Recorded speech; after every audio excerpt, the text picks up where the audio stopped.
Jana and Elaine for already having multiple meetings. Thank you. And you know, to give credit to my colleague, when we had a press conference in front of the Nassau County building a few months back, at the time we were still in session, and what we said that day was we wanted to pass that bill before the end of the legislative session, and we did. So there is the tricky thing about this issue. I know, you know, you talked about the control that the state has over the Port Authority, but the FAA is the regulatory agency that regulates the airspace.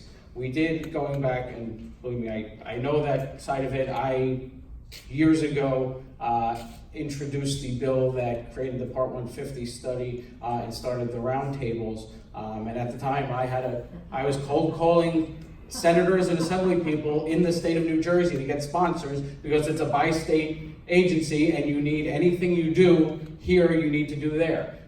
So we had to get the same piece of legislation passed here and there. Now, what happened was the governor at the time kind of cut through the red tape by, rather than signing that bill, he did an executive order so that it was done in New York, and then the same thing ended up happening in New Jersey, but we didn't have to wait, because my counsel at the time did some research, and it turned out that there was a time that like New York and New Jersey passed something for the Port Authority, and like 30 years later the other state did it. Obviously, we don't want to wait 30 years. We don't want to wait a year for one state to do something else. But I do want to point out that piece of legislation, it's not just about that data, but it is also about what the health impacts are of being subjected to this on a day-to-day basis. So I think that's an important part to consider with that. When we did the Part 150 study, the main reason for that was because that's what the FAA recognizes. They had done them at most major airports all over the country. We had never done one here. That is kind of the actionable item that is recognized by the federal government. So that's why that needed to be done. Yeah, it confirmed what many of us know already in our heads, but that's why that needed to be done. And good. The legislation sounds awesome, and I'm sure it's very important. But if I came to your house, or Assemblywoman Griffin's house, and were laid on my lawn, or wrecked a motorcycle where you couldn't have a conversation anymore, I would be arrested. I would be put in jail. So I think a lot of us here really want to know exactly who we can call, what we can do, so it stops immediately. I'm sure the study is going to be phenomenal. It's a crisis. It's a crisis right now. I agree. No, you will have no one to assemble. You will have no one to govern. Everyone will leave. It has to be addressed immediately. Someone needs to be called and arrested. How do we make that? How do we make that happen? Excuse me, I just bought my house, like, I came from Northport, and when I closed in April, I don't know, the day I bought it, I only went 3 times, it must have been no plans. And when we closed, my husband and I were gonna go, and we were gonna have a dinner, and I was like, I looked at the sky, and I'm like, ever since then, and I don't wanna come across like a crazy person, because I'm not. I'm a very safe, intelligent woman. I've been put on blood pressure medication, I've developed tics when I sleep, I have anti-anxiety medication, I won't even drink or take drugs. But all this is happening because I have to the tune of 5,000 planes right over my house every day, every week, 5,000 planes. I open my front door and I jump. So what do we do? It's crisis. I agree, and I want to. Let me finish what I'm saying. And I just wanted to follow quickly add to what this lovely lady just mentioned. That's not only FAA agency. It's another government agency that controls the noise, which is Environmental Protection Agency, which operates under the power of Congress. Sure. So how we put everything together and stop this?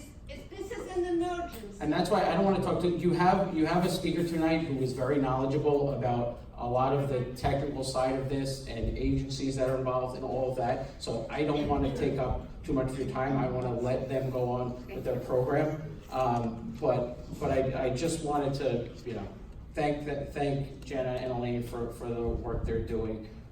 One of the issues as this was started was the roundtables, the meetings are always in Queens. It's hard to get people together from Nassau County to attend them and know what's going on. And as a result, even though there are places where our interests converge, there's also places where our interests diverge.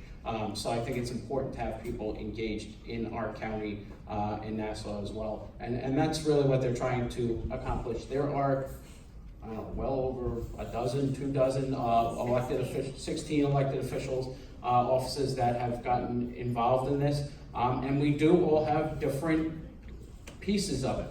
You know, there's the federal level, there's the state level, there's even the local level. And Tom Kerr will tell you, he knows a lot of the technical stuff about this. I know you can learn about how they measure the noise. I know Congresswoman Rice has worked on, there's numbers that many of us know. We use 65, it should be 55. That's what the rest of the world uses. That would trigger mitigation in a lot more locally that we have here. There's different measures they use. They use something called CNEL in California. That we use something called DNL. So there are a lot of different things that are on the technical side, and I know you have speakers and people involved that can give you some of that information. So I don't want to take up too much. Go ahead. I don't want to interrupt you. I just want to know the bill number so that we can write it to. S5855 and A7710. A7710. But I think it changed to S5855. Well, yeah, because whichever house it passes in first, that's gonna be that. You can find the bill online by either number, but the house that passes the bill first, it sits with their clerk until it goes to the governor, so that's technically what it goes over as. So the Senate number. Just so you know, I spoke to Governor Norfolk this morning. It is being looked at, it is being reviewed. Hopefully I will have some information about the bill next week. He's getting married, so yeah, I had to give him a couple of days.